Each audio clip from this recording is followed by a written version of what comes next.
Qurbon hayiti skidkamizni e'lon qilamiz. 30-maygacha shu skidkadan foydalanib qoling.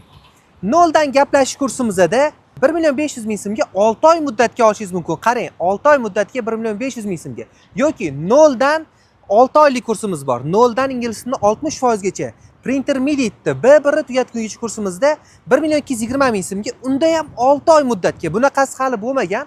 6 oy muddatga bermaganmiz 1.220.000 so'mga. Shuning uchun bu skidkadan foydalanib qolishga shoshiling. Shu nomerga Telegram yoki WhatsAppdan hayit skidkasi deb yozsangiz, sizga qanaqa bo'lishi va narxlarini hammasini tashlab beramiz. Chunki uni 6 oy muddatga emas, 9 oy muddatga yoki 2 yil muddatga ham olishingiz mumkin. Muddat degani o'zi nima degani? 6 oy muddatga beriladi. O'sha 6 oy muddat ichida siz kursda xohlagan joyingizdan kirib, xohlaganingizcha o'rganaverasiz. Erta kech kirsangiz ham bo'ladi, faqat 6 oy muddatga, belgilangan muddatga beriladi. 6 oydan keyin o'chib ketadi. Shuning uchun shoshiling, ko'proq muddatga ham olishingiz mumkin bu skidkada.